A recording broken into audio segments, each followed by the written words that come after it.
Tout d'abord, 나 도마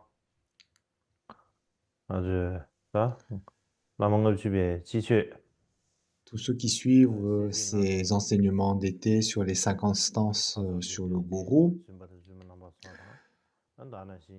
donc à tous, recevez mes salutations empreintes de souhaits de bon augure. Aujourd'hui, nous continuons l'enseignement.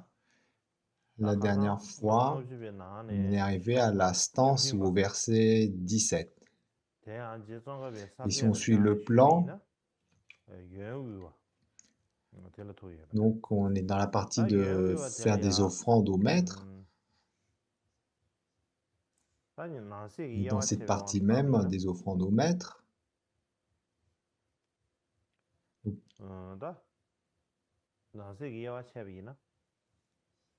il y a 4 sous-parties.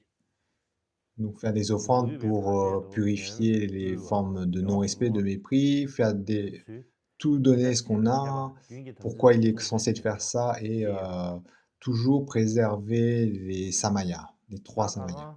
Alors les deux premiers des 4 points, le premier et le deuxième, donc c'était les stances 16 et 17, les versets 16 et 17.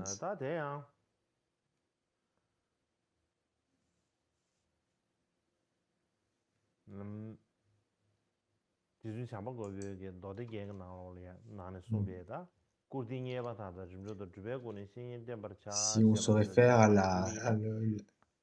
la citation de l'ornement des sutras de Maitreya, qu'on a vu la dernière fois,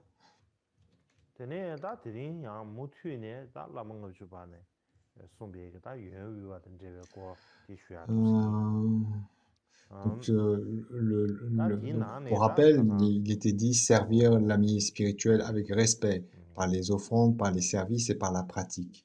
Et ça, donc, la session d'avant, on avait fait le lien avec cette partie de servir le maître par les offrandes. Et on continue aujourd'hui. Donc la suite du commentaire sur les 50 versets sur le gourou. Et donc la suite, c'est le 18e verset qui dit « Car il donne dans cette vie même à ceux qui s'efforcent de l'atteindre l'état de Bouddha si difficile à atteindre, même au cours de 10 millions d'éons innombrables. » Alors, si on se réfère au commentaire sanskrit,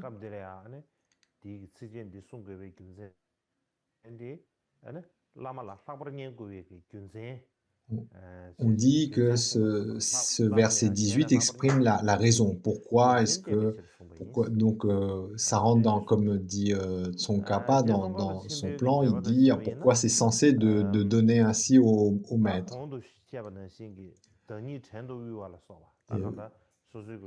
Dans les commentaires sanskrits, donc on dit que cette 18e stance explique pourquoi il convient de faire des offrandes au maître. Pourquoi il est censé.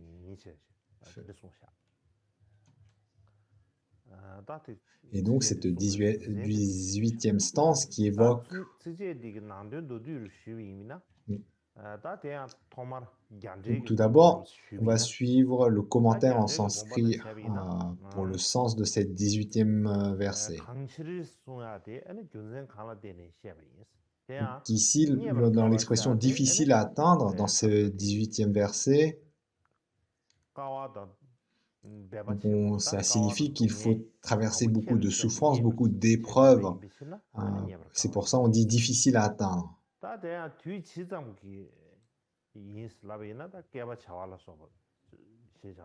Et donc on parle aussi de longs éons. Donc on parle de 10 millions d'éons. On parle d'innombrables ères cosmiques. Littéralement, on dit 10 millions d'innombrables ères cosmiques. Mais ici, lorsqu'on utilise le mot innombrable dans le cadre d'un comptage, donc ça signifie un style. Donc 10, 100, 1000, 10 000, 100 000, 1 million, 10 millions. Et lorsqu'on parle du chiffre innombrable,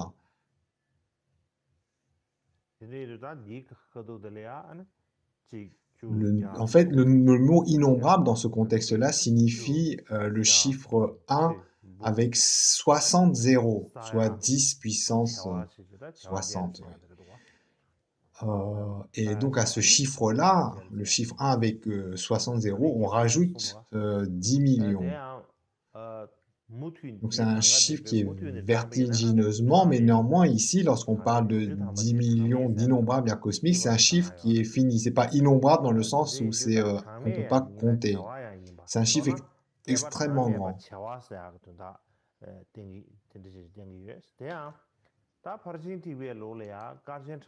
Et dans la tradition des sutras, on dit que il faut 3 longs airs cosmiques pour réaliser l'éveil parfait insurpassable. 3 innombrables airs cosmiques.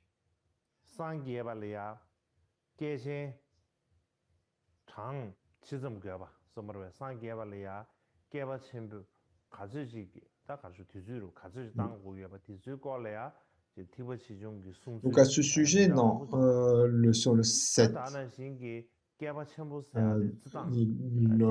y a beaucoup de discours, sans rentrer dans les détails, sur la durée que ça prend pour atteindre l'éveil, aussi bien dans la tradition du petit véhicule que dans la tradition du grand véhicule. Il n'y a pas besoin de rentrer dans les détails aujourd'hui. Donc lorsqu'on parle de l'état de Bouddha ici, c'est celui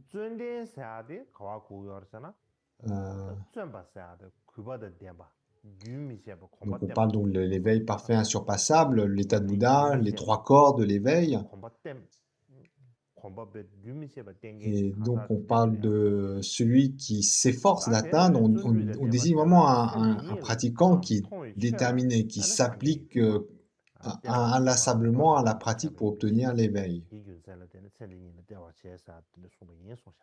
Et donc, en résumé, dans ces 18e stances, qu'est-ce qui est dit en se basant sur le commentaire sanskrit?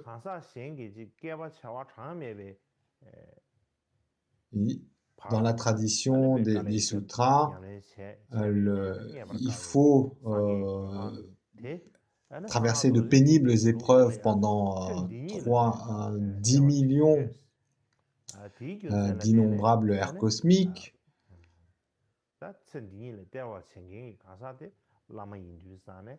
Et pour obtenir cet état de l'éveil, eh bien, le maître qui offre cela, cette réalisation en cette vie même, littéralement, car il donne dans cette vie même à ceux qui s'efforcent de l'atteindre. L'état de Bouddha, c'est difficile à atteindre, même au cours de 10 millions d'éons cosmiques. Donc ici, à ceux qui s'efforcent, dans cette expression, désigne les disciples qui sont très assidus et qui donc donnent donc la possibilité de réaliser l'éveil en une seule vie.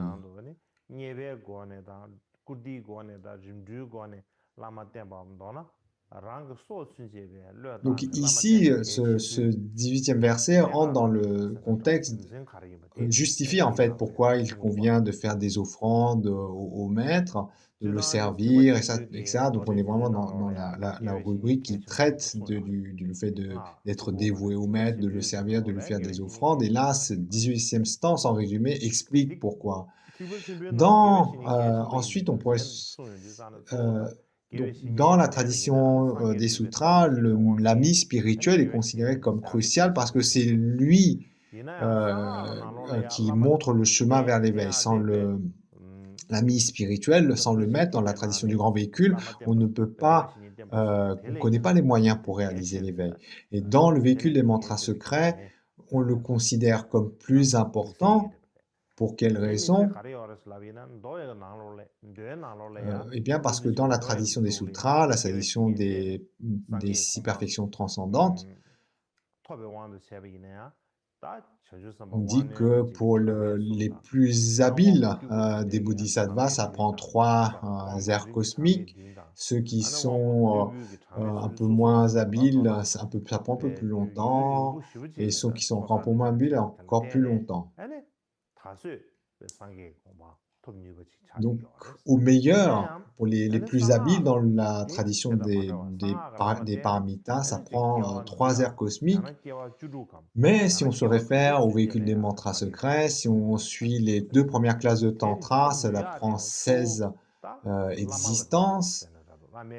Et pour celui qui s'appuie sur la plus haute classe des Tantras, pour les étudiants les plus assidus, il y a cette possibilité de réaliser l'éveil en une vie même. D'une façon générale, dans la tradition des sutras, on parle de la possibilité de réaliser l'éveil en une seule vie, même dans la tradition des sutras. Mais, disons, c'est sujet un peu à débat. Alors qu'il est commun dans la tradition du véhicule des mantras secrets de dire que le véhicule des mantras secrets permet de réaliser l'éveil en une seule vie.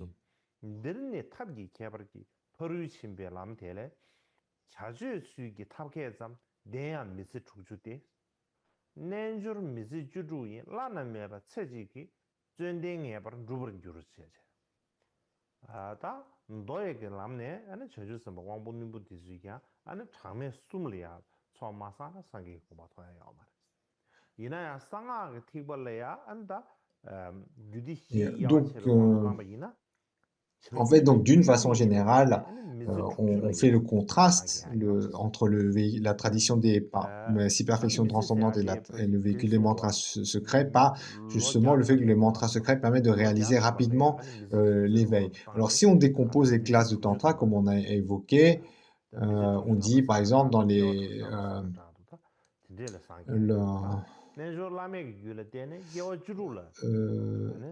donc, si on se réfère à ce que dit le Karma Parangjung Dorje dans la profonde signification intérieure, il dit que les bodhisattvas qui accomplissent le bien des êtres pendant 3 innombrables, ici parle à la différence des moyens habiles, au lieu de suivre la voie des perfections transcendantes en connaissant les tantras de l'action, de la conduite.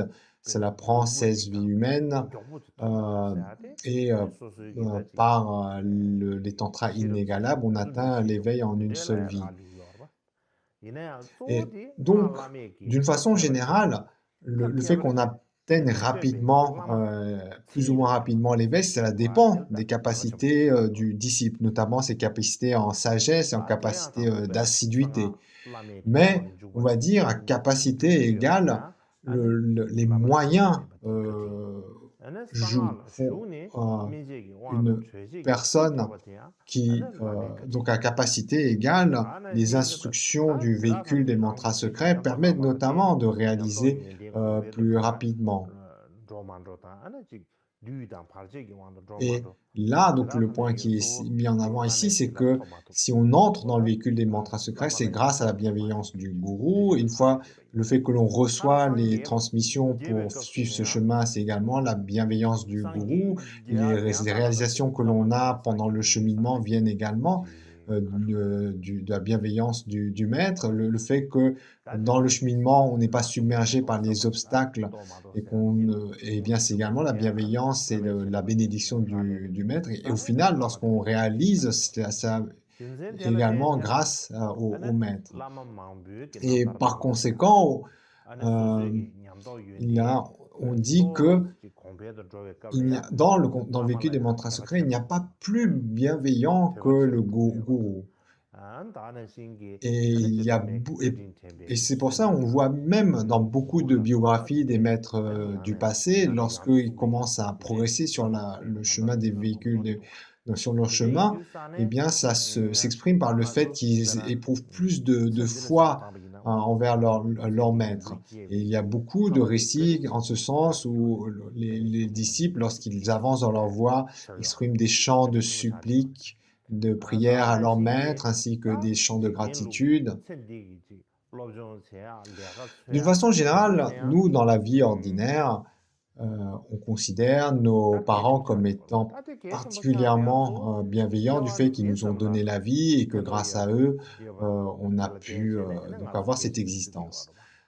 Qu'ils ont, euh, et puis aussi le fait qu'on ait une éducation est considéré comme très bénéfique, très important. Et puis si on est entouré, on a dans notre entourage des gens qui nous aiment, donc on les considère comme étant importants. Mais que tous ces êtres, quels qu'ils soient, peu importe l'amour et la bienveillance qu'ils font preuve à notre égard, en fait, ils ne peuvent nous apporter du bien-être que dans cette vie présente. Il est très difficile pour ces êtres de nous être utiles au-delà de cette simple vie présente.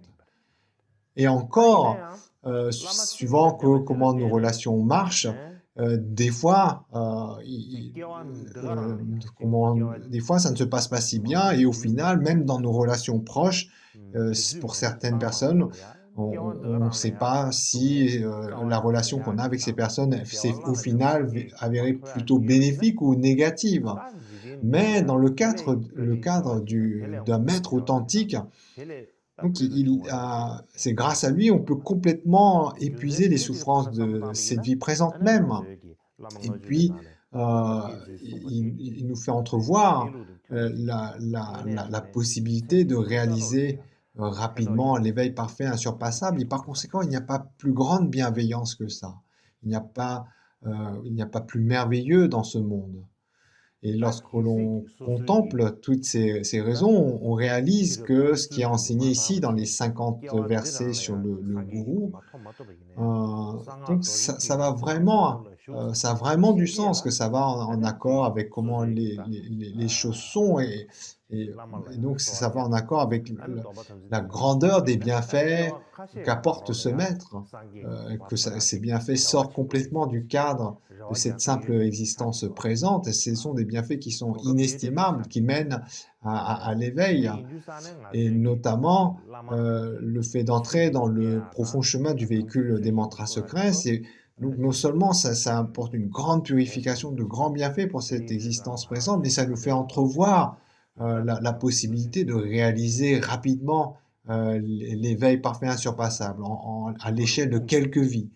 Et donc, le fait que quelqu'un nous place dans une telle situation, donc on le voit vraiment comme étant d'une importance cruciale à nos yeux. Alors ensuite vient le quatrième point qui parle de toujours préserver les trois samayas. Alors c'est la 19e stance, 19e verset. Il est dit toujours gardez vos samayas, toujours faites des offrandes au Tathagata et offrez toujours au gourou, il est comme tous les Bouddhas.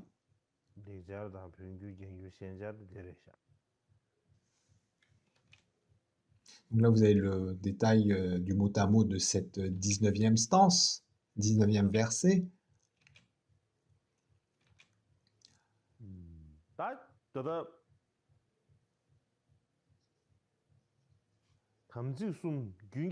Donc tout d'abord ici, on dit toujours garder vos samayas.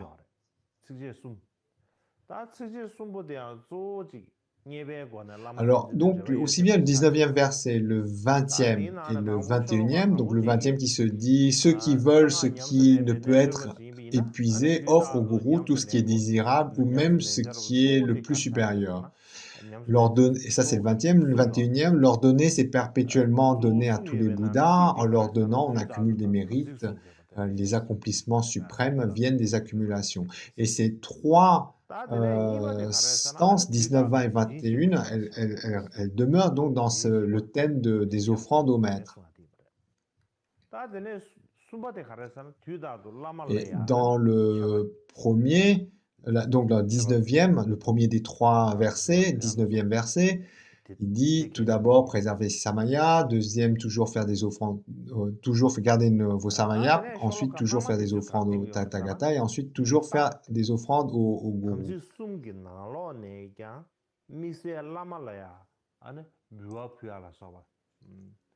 Et donc là, ce qui est dit pour expliquer ces stances-là, c'est à nouveau, on met l'importance de faire des offrandes au maître. Ici,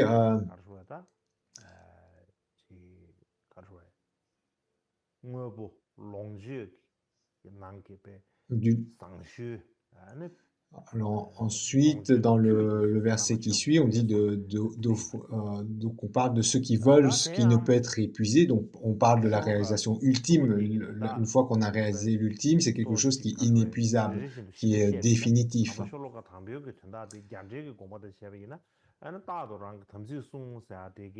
Donc en bref, ces trois stances, 19, 20 et 21, portent sur toujours ce même thème de servir le maître, de faire des offrandes au maître. Donc tout d'abord, l'expression dans la 19e stance, toujours garder son samaya, indique que les disciples doivent toujours accomplir. Ensuite, toujours signifie continuellement que c'est en fait que ça fait partie des pratiques du disciple de toujours veiller à préserver ses samayas. Ensuite, on parle de tathagata. Dans le commentaire en sanskrit, il y a deux interprétations. Un, tathagata, ça veut dire donc littéralement ainsi aller. Donc une des explications, sont ceux qui sont allés dans l'inséité, dans l'état des choses telles qu'elles sont, dans la nature même de toutes les choses, la nature absolue. Et donc Tathagata, c'est synonyme de Bouddha, mais on peut expliquer le terme Tathagata dans ce sens, ainsi aller dans l'incité, dans la nature des choses.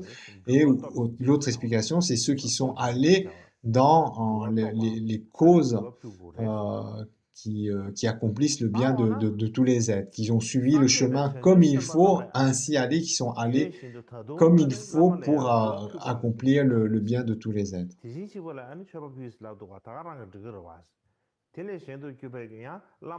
Et là, on peut se dire, bon, là, l'instance parle de toujours faire des offrandes au Tathagata. Et pourquoi, quelle est la nécessité de rajouter et toujours faire des offrandes au gourou? Et donc là, la stance explique aussi, puisque tous les Bouddhas, on dit, faire offrande au gourou, c'est comme faire des offrandes à tous les Bouddhas. Donc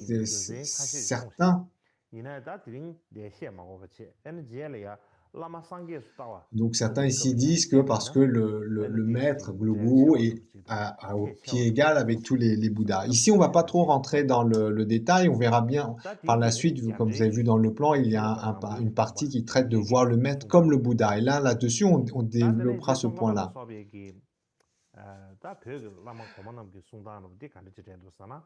Alors, donc si on suit le commentaire de Tsongkhapa à ce sujet, il dit toujours préserver ses samayas signifie de préserver les samayas de corps, parole et esprit. Donc c'est ça, tout à l'heure on a parlé dans le plan des trois samayas, ces samayas de corps, parole et esprit. Et donc Shantipé dit, lorsqu'on dit toujours garder ses samayas, ça veut dire qu'il faut être immuable, qu'on est stable dans la préservation de nos engagements. Et le 7e Karmapa Choda Jamso dit que donc ici, c'est une façon de dire qu'il faut préserver les samayas de corps, de parole et de l'esprit.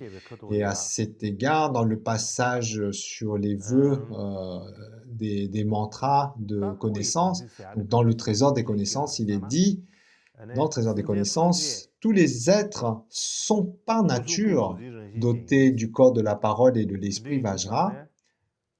C'est pourquoi, que ce soit un homme, que ce soit une femme, quelle que soit sa forme de vie, dans les 6 classes d'êtres du cycle des existences, il ne faut pas mépriser le corps d'un être. C'est le samaya du corps. Ce samaya du corps Vajra. Le samaya de l'esprit Vajra, eh bien, c'est de ne rien faire qui afflige l'esprit des autres, ou même son propre esprit, qui génère par exemple la tristesse, le regret, les tourments. Et donc ne pas causer dans l'esprit des gens, inclus son propre esprit, de tels tourments, c'est le samaya de l'esprit Vajra.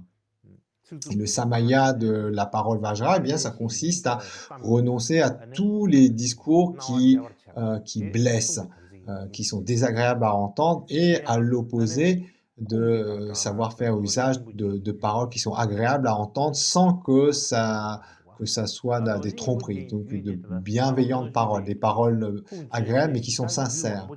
Et ça, de nombreux tantras, y compris l'ornement de Vajragarbha, qui sont unanimes sur ce point, sur ce point des Vajra, des Samayas de corps, parole, esprit.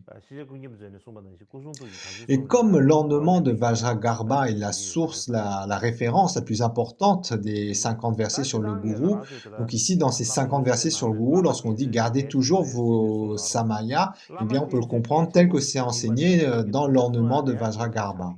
Et il est important de suivre le gourou comme il est important de garder le samaya.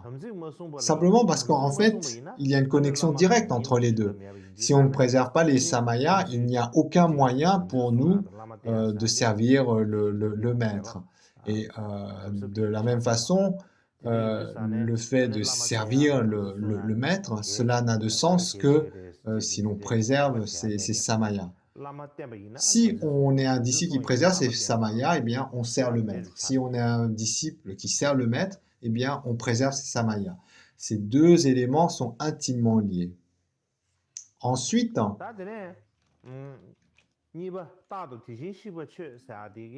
lorsqu'on dit toujours faire des offrandes au Tathagata, le 7e Karmapa Chodar Jamso, il explique que cela signifie qu'il faut faire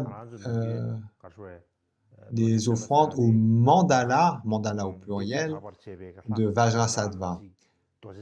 Et ici, bon, on peut comprendre Vajrasattva tel qu'on a l'habitude de le comprendre, comme le yidam qui purifie. Mais, donc si on le prend dans ce sens-là, c'est acceptable. Mais il faut comprendre ici, lorsqu'on parle de faire des offrandes au mandala au pluriel de Vajrasattva, ici, Vajrasattva, donc d'une façon générale, a plusieurs sens, mais ici en particulier, il désigne, d'après les tantras les plus élevés, que c'est le seigneur des 6 familles de Bouddha. Donc c'est pour ça qu'on parle de mandala au pluriel, c'est le Vajrasattva qui est le seigneur de tous les mandalas de divinité. Et donc là, c'est l'idée ici, lorsqu'on dit toujours faire offrande au Tathagata, ça veut dire que quelles que soient les offrandes que l'on fait, eh bien, ça doit être fait avec la perception qu'elles sont adressées aux mandalas, tous les mandalas des Bouddhas, donc à tous les mandalas de Vajrasattva. Et aussi, à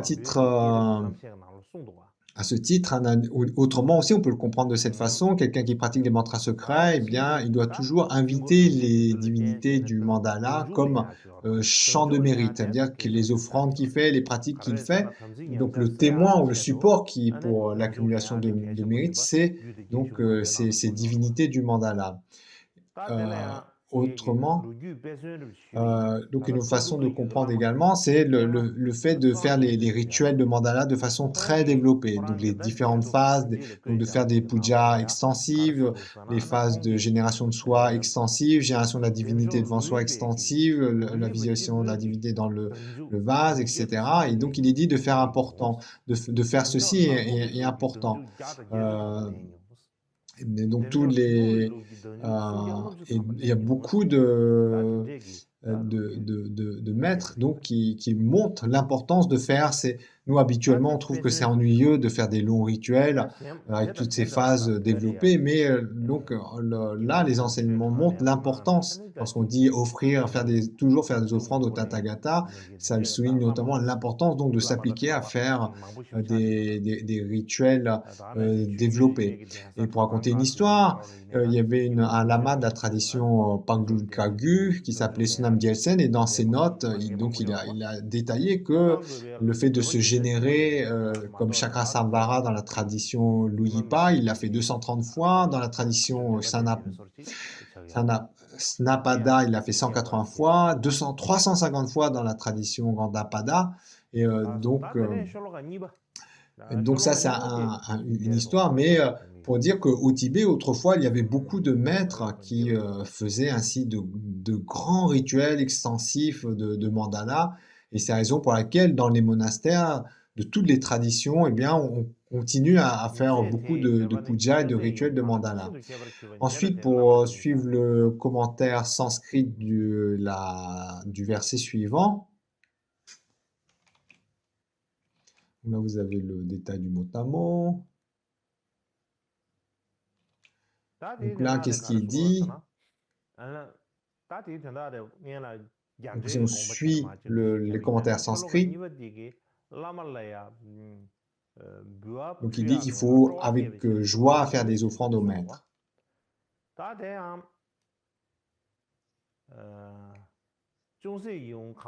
Donc il y a dans les mots en sanskrit, hein. Donc le verset en sanskrit est un peu différent en tibétain, lorsqu'on fait du mot à mot. Et,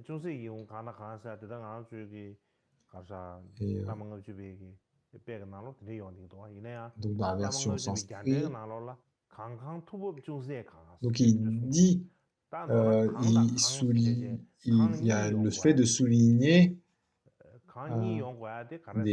donc il y a deux choses. D'une part, c'est le fait d'offrir les richesses qu'on a, et en particulier celles qui ont des valeurs à nos yeux élevées.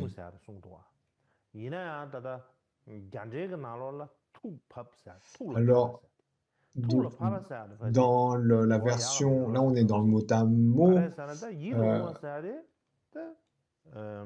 donc là, on a dit, donc il y a le fait, dans le verset, on parle de réjouir le maître. Et le terme sanskrit tibétain, il y a une petite nuance. Donc il y en a un où, donc, si on suit la version sanskrit, donc le sens principal, c'est d'offrir des choses qui réjouissent le maître, en résumé.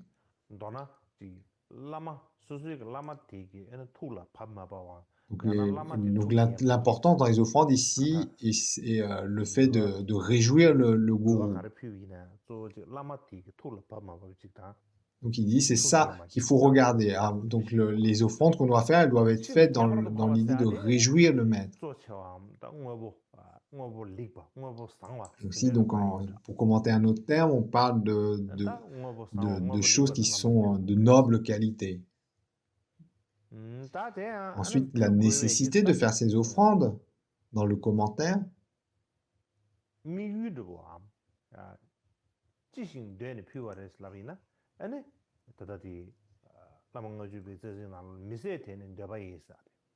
Donc on parle notamment là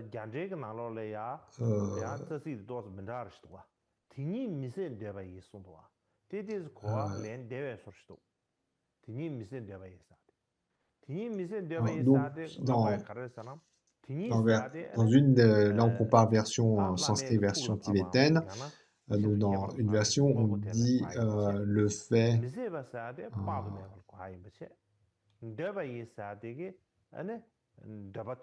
de qualité.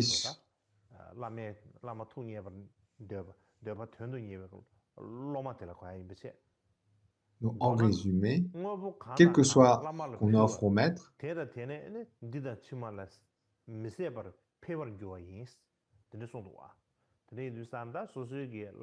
donc c'est pour obtenir comme fruit l'accumulation de vertus.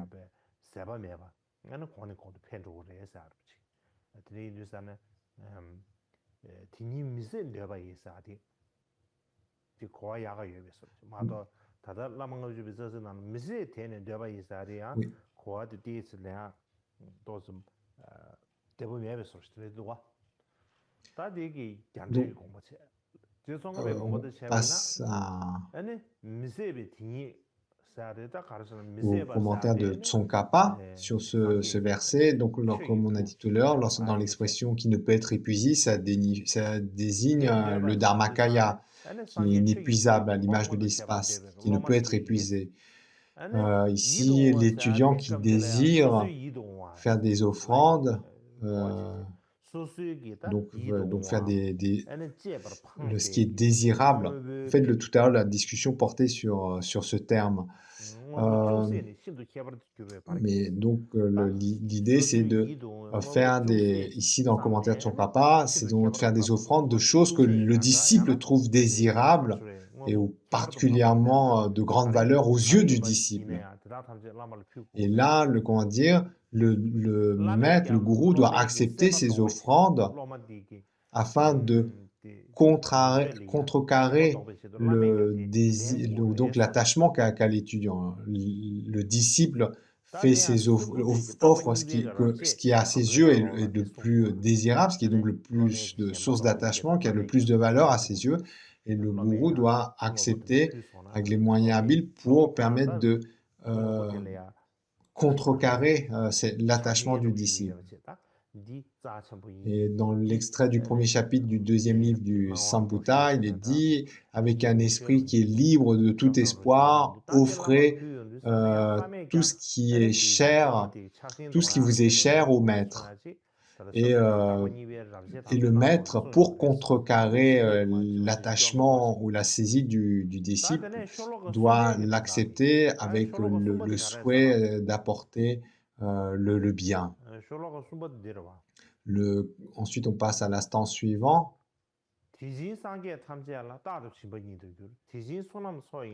Donc, notamment, il dit que dans qu'on a lu tout à l'heure,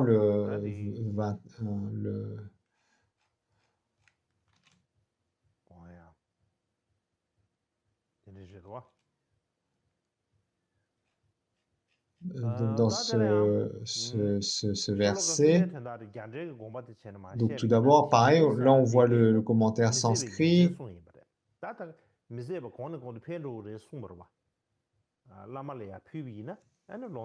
dit donc lorsque l'on offre au gourou, eh bien l'accumulation continuera à se développer.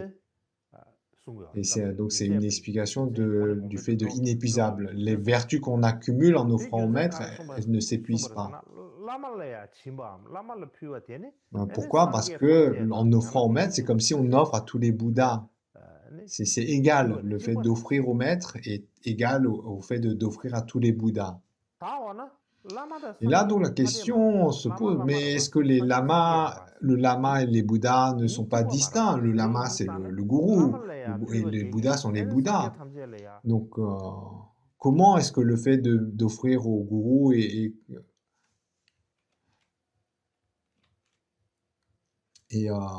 égal au fait d'offrir à tout? Alors, comment est-ce qu'on peut dire? En fait, il dit que le gourou et les Bouddhas sont indissociables en essence. En essence, ça veut dire que, à part la différence d'aspect, en essence, on ne saurait dissocier le gourou véritable des Bouddhas.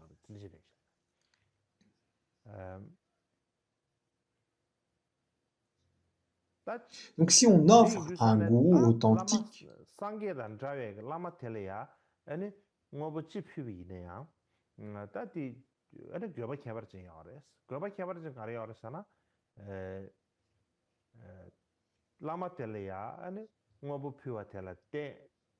donc si on offre au gourou, notamment avec le soin d'offrir ce qui réjouit le maître, eh bien ça procède de l'accumulation de vertus. Ça procède à la fois de l'accumulation de vertus et de l'accumulation de sagesse, et l'accumulation de vertus et de sagesse, ça donne comme fruit les siddhis, les accomplissements ultimes. On parle donc des sublimes, des siddhis, c'est-à-dire on peut comprendre, c'est synonyme de l'état de Bouddha. Sublime des siddhis, c'est les accomplissements ultimes. Et c'est ensuite si on suit donc le commentaire de Tsongkhapa à ce sujet, Il dit tout d'abord quel bienfait il y a à faire des offrandes au maître. Il dit, premier bienfait, c'est qu'on parachève les accumulations de mérite, comme si on faisait ces accumulations à tous les Bouddhas. Et par le fait de parachever ainsi les accumulations, on obtient comme fruit les accomplissements suprêmes, les siddhis ultimes, c'est-à-dire l'état de Bouddha.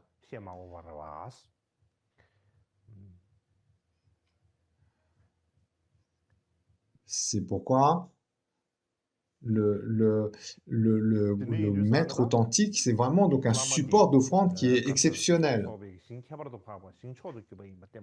particulièrement sublime. Et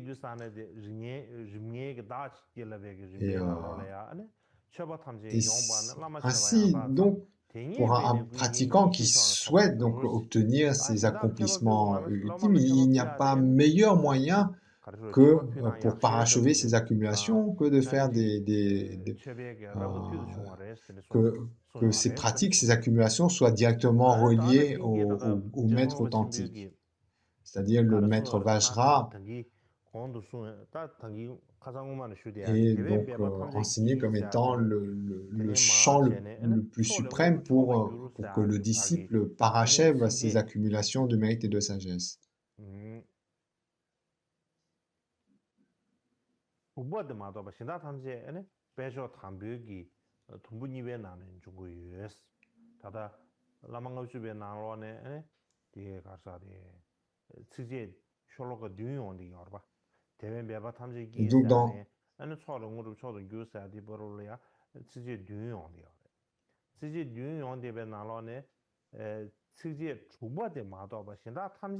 donc dans les trois versets qu'on a évoqués,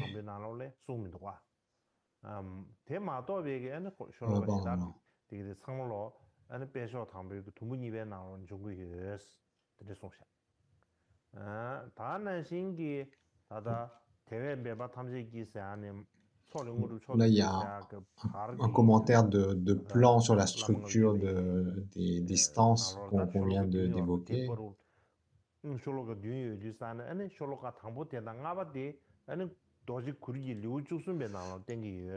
Ensuite, si on veut vraiment donner le cœur, pour résumer le cœur de ce qui vient d'être dit, donc ce qui a été expliqué ici, vraiment pour résumer l'essentiel, qu'il s'agisse de richesses matérielles ou des choses auxquelles on s'attache personnellement, ou alors d'une façon générale des choses qui sont considérées comme précieuses, tout cela doit être offert au lama, au gourou. Et en fait, cette instruction, elle est dans le contexte de servir le maître, notamment servir par le biais d'offrande. De façon générale, dans le monde, il y a de nombreuses façons d'aider les autres, d'être bénéfique aux autres. Il y en a beaucoup, mais néanmoins, on dit peut-être la plus facile ou la plus importante, eh bien, c'est de pratiquer la générosité.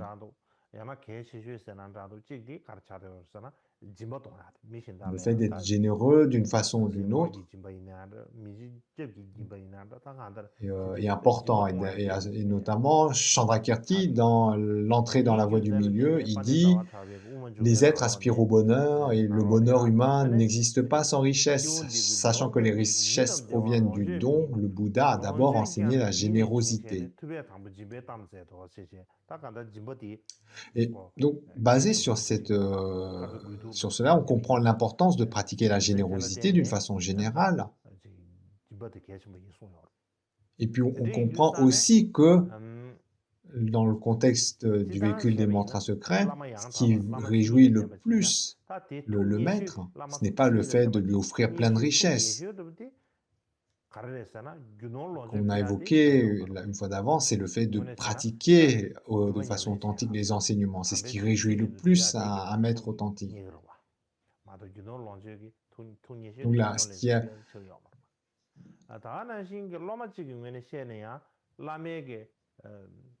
donc ce que peut vraiment la plus importante chose à faire pour un disciple authentique, c'est de suivre les instructions de son maître, de mettre en pratique les enseignements de son maître.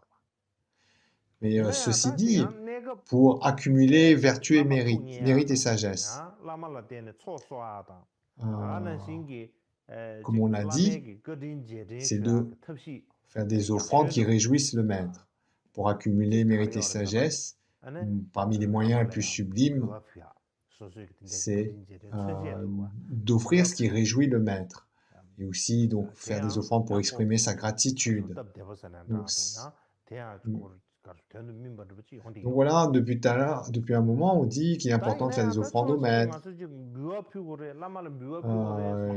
Il y a notamment dans ces 50 versets sur comment servir le maître, il y a beaucoup d'enseignements sur les offrandes au maître. Et donc d'un certain point de vue, donc on dit, si on suit ça, donc on doit faire beaucoup d'offrandes au maître et ça peut sembler être un moyen pour les lamas d'accumuler des richesses. Et lorsque de nombreuses offrandes sont faites à certains lamas et qui se mettent alors à vivre dans le confort et l'indulgence, cela semble aller à l'encontre des enseignements du Bouddha, comme sur le fait notamment comme quoi il faut savoir se contenter de peu, de se satisfaire de ce que l'on a, et d'éviter les extrêmes à la fois de l'ascèse, mais également de fait d'une vie confortable, d'être dans les plaisirs des sens. Donc le Bouddha enseigne bien qu'il faut être à la fois éviter l'extrême de l'austérité, des privations qui rend la vie austère, mais également éviter d'être dans le fait de se complaire dans ce qui est les plaisirs des sens, dans la vie agréable. Et en outre, comme chacun le sait, il y a beaucoup de problèmes qui surviennent lorsque des lamas vivent dans le confort alors que leurs disciples vivent dans la pauvreté. Par conséquent, comme mentionné ici, il est important à notre époque donc de vraiment faire attention. Dans la pratique de la générosité, des offrandes, on doit vraiment considérer l'enseignement dans son ensemble et également considérer donc l'importance de l'authenticité de la relation individuelle maître-disciple. Ainsi, que ce soit les maîtres qui font des offrandes ou aussi bien les bienfaiteurs qui font des offrandes aux maîtres, donc comprendre pourquoi ils font ça, que par exemple pour le disciple ou les bienfaiteurs, que ça procède qui font ces offrandes pour accumuler mérite et sagesse, pour que ça soit bénéfique avant tout à eux-mêmes, et puis aussi pour que ça soit bénéfique aux enseignements du Bouddha, à tous les êtres. Donc veiller à ce que ces offrandes ne deviennent pas la cause de tort à eux-mêmes ou à d'autres personnes. Donc il convient d'être vigilant sur ce point. C'est un point important de nos jours. Et notamment ici, dans les textes comme ces 50 versets sur le maître, le gourou, et ainsi que d'autres écrits du Vajrayana, on parle d'offrande au maître, mais dans tous les cas, ça fait référence à un maître qui est authentique, qui a les qualités pour être un maître du véhicule des mantras secrets. Un lama qualifié, un gourou authentique, et notamment donc un tel maître, il n'a aucun désir ou attachement aux richesses et aux possessions, et il ne travaille à mettre un lama authentique n'œuvre que pour le bienfait des autres, notamment de ses disciples. Il ne se concentre uniquement que sur la pratique spirituelle. Et pour un tel maître, peu importe les offrandes qu'il reçoit, il les utilisera toujours en accord avec le dharma. Et notamment,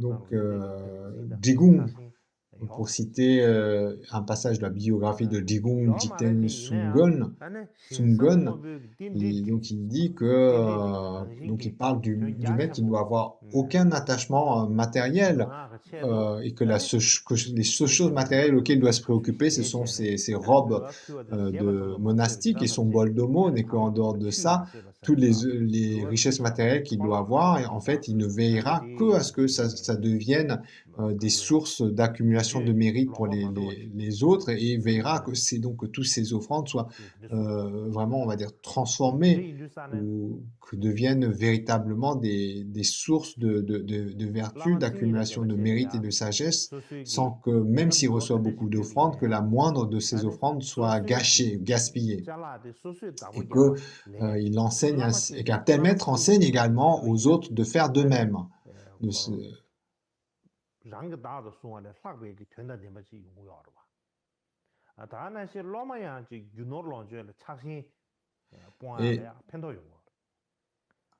Et aussi, donc, en résumé, on évoque aussi que quelles que soient les choses qui sont offertes à un maître authentique, ça deviendra toujours ça aura toujours du sens, beaucoup plus de sens que si on gardait ça pour soi-même. Et notamment, le disciple aussi, il doit savoir, lorsqu'il pratique ses offrandes, de savoir lâcher prise sur son attachement, son désir pour les possessions et les richesses. Et donc, ça doit être vraiment une source de joie de faire ces offrandes, en comprenant que c'est une cause pour obtenir l'inestimable libération hors du cycle des existences. Et c'est donc dans ce contexte-là, conformément aux instructions et aux enseignements du Bouddha, que ces pratiques d'offrande doivent être accomplies. Et on dit là, dans ce cas-là, même le disciple est prêt à sacrifier sa propre vie pour ça, pour la réalisation. Et quand un maître authentique rencontre un tel disciple authentique, tel que c'est expliqué donc, dans ces 50 stances, où illustrer comment le disciple authentique doit se comporter convenablement, avec respect, faire des offrandes, etc. Donc, il faut vraiment comprendre ça dans ce contexte-là. Autrement, si c'est le disciple, si le soi-disant lama ne se préoccupe simplement à avoir une vie confortable, qui ne pratique pas, qui ne maintient aucune conduite éthique, qui ne préserve pas ses samayas, mais il exploite simplement ses disciples, que le rôle des disciples ne se contente simplement qu'à faire des offrandes, etc. Et bien là, comme on avait évoqué, de tels maîtres, on doit les fuir. Donc ça, comme on fuirait l'enfer. Et là-dessus,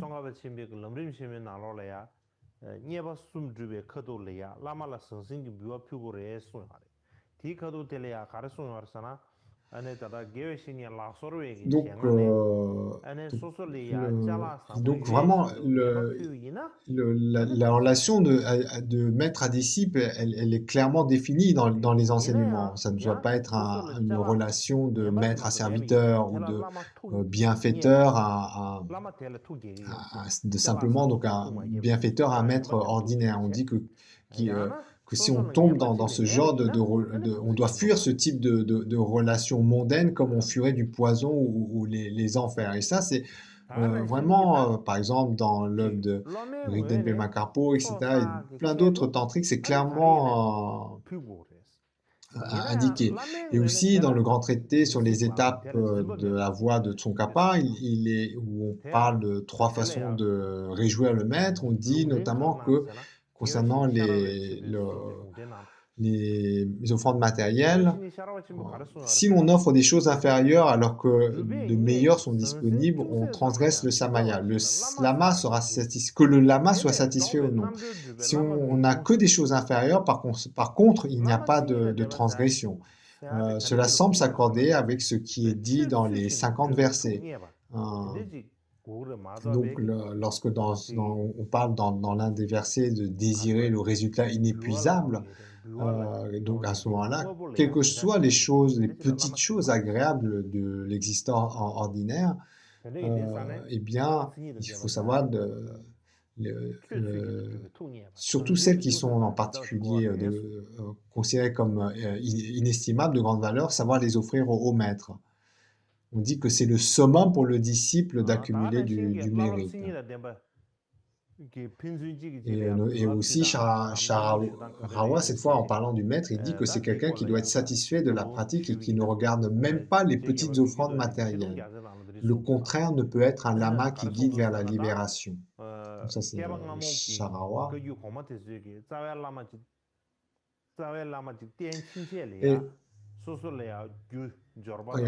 Et en bref, notamment dans l'histoire des maîtres Kagu, les premiers maîtres de la lignée Kagu sont appuyés sur leur lama racine de sorte à toujours donner ce qu'ils avaient sans s'y attacher.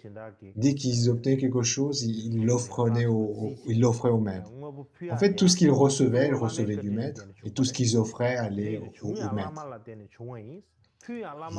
Donc ces premiers maîtres Kagu étaient fermement liés par le cœur au maître racine. Et lorsque le maître racine n'était pas là, et qu'il recevait de la nourriture, donc c'était reçu comme des offrandes quotidiennes, c'est-à-dire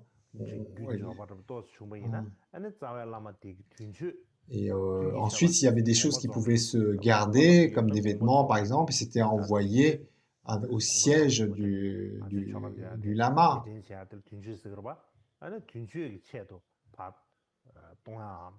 Et de la même façon, au quotidien, lorsqu'on reçoit de la nourriture,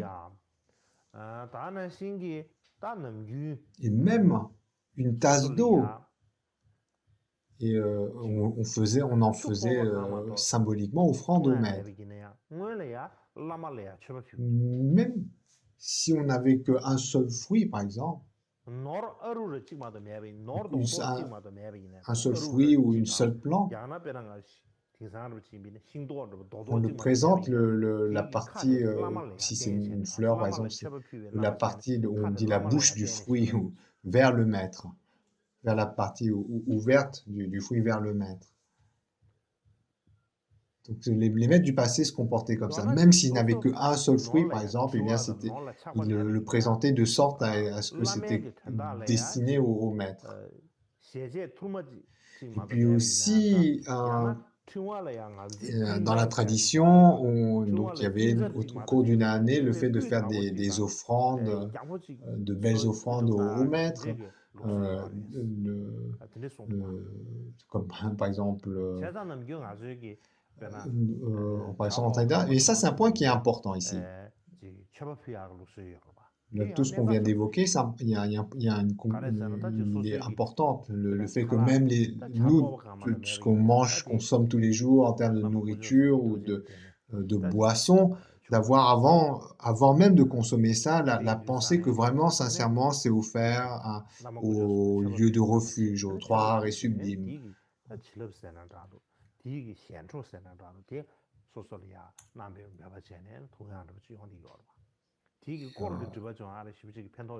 Par exemple, si on en reçoit de la nourriture, que ce soit en abondance ou de façon très humble, on l'offre. On ne s'approprie pas les choses, c'est important. Et donc on peut réciter des prières, etc., pour purifier ainsi, on dit les dettes, notamment lorsqu'on est moine ou nonne, les dettes qui viennent du fait de recevoir ces offrandes. Mais tous les aspects négatifs qui sont liés au fait de recevoir ces offrandes. Et dans de nombreuses biographies de maîtres du passé, on montre comment il est évoqué, comment lorsque des disciples avaient des offrandes qui s'accumulaient, eh bien, ils en faisaient offrande en personne devant le maître. Et quand ce n'était pas possible, eh bien, il faisait des offrandes pour combler les intentions ou les activités du maître. Par exemple, le premier Karmapa, le premier seigneur du refuge, du Sumtienpa, donc le premier Karmapa a rencontré Gampopa. Il n'avait pas beaucoup de choses à lui offrir. On dit une dizaine de fleurs et d'étoffes, d'écharpes. Je pense que mais plus tard, lorsqu'il s'est rendu au Kham et que ses activités se sont déployées, se sont épanouies, il a eu de nombreuses offrandes qui ont été faites. Mais alors qu'il était âgé de plus de 70 ans, il est retourné dans la région de Lutsang. Et on dit que c'est une des raisons de ce grand voyage, c'était de faire des offrandes au siège de son maître racine. Alors, donc, bien que Gampopa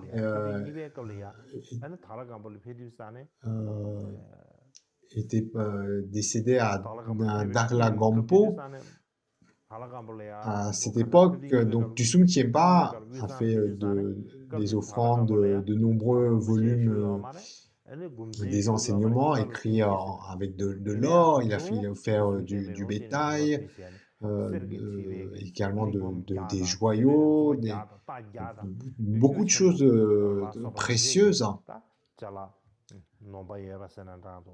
Donc il y a des récits décrivent cela.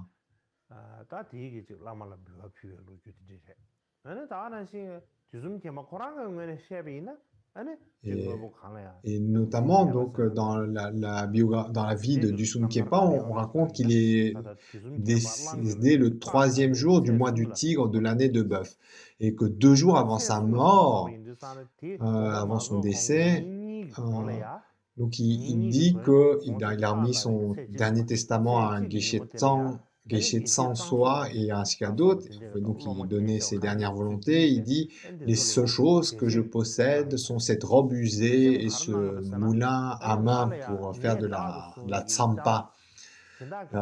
Et cette tsampa, pour qu'elle soit utilisée comme offrande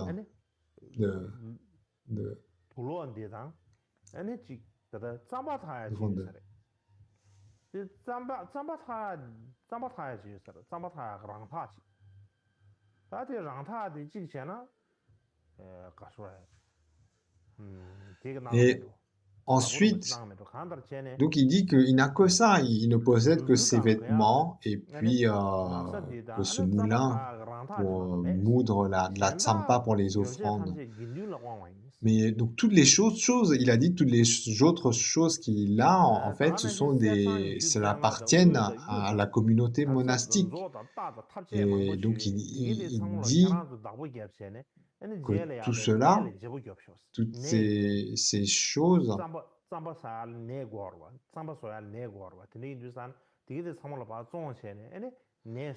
donc tout le reste doit être partagé au sein de la Sangha.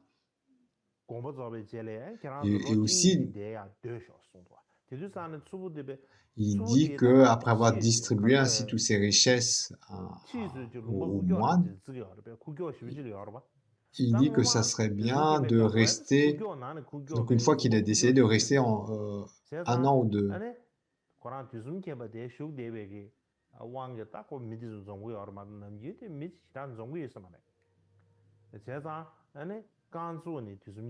Et là, à ce moment, Peu Jansen, il demande: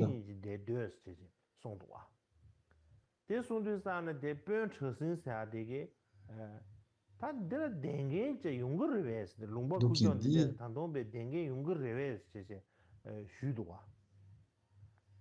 Donc il dit, est-ce que, ouais, Pen il demande combien de personnes resteront là. Et là, Dusun Tienpa, il ouvrant les yeux, il dit, ne serait-ce pas au moins 1 ou 2 ans.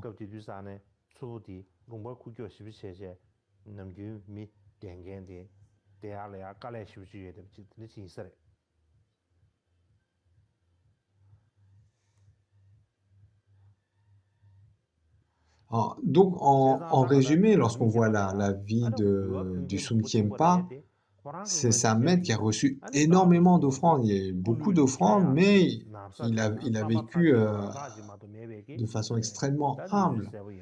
Une autre histoire, Talung Chachang Chashipel, Talung Chang Pachash. Il était un fils de noble famille et donc au moment où il rencontre son maître Pamo Drupa, il pouvait déjà faire de grandes offrandes, des offrandes d'or, etc. Donc, d'entrée de jeu, il a fait des grandes offrandes à son maître. Et par la suite, lorsqu'il fonde le monastère de Taklung et que ses activités se déploient, donc il reçoit beaucoup d'offrandes, mais il en fait de grandes à son maître. Et notamment, on dit à 4 reprises, il fait de grandes offrandes à son maître, notamment, on parle de l'ordre donc c'est la mesure est en tibétain, donc je sais pas trop, mais globalement c'est de l'ordre de la centaine de kilos d'or sous forme de lampe à beurre. Donc, et puis au moment de sa mort, il dit qu'il dédie tout ce qu'il a au monastère de son maître. Et donc ici, là, lorsqu'on voit les récits de ces maîtres, Jigungpa, Taglungpa ou Dusum Tiema, donc c'était des grands maîtres, des maîtres authentiques qui ont eu un rayonnement extraordinaire. Mais d'un autre point de vue, ces maîtres au rayonnement extraordinaire étaient également des disciples. Et on voit à quel point, donc, du point de vue de disciples, ils ont été aussi remarquables. Donc sur ce, nous terminons l'enseignement d'aujourd'hui.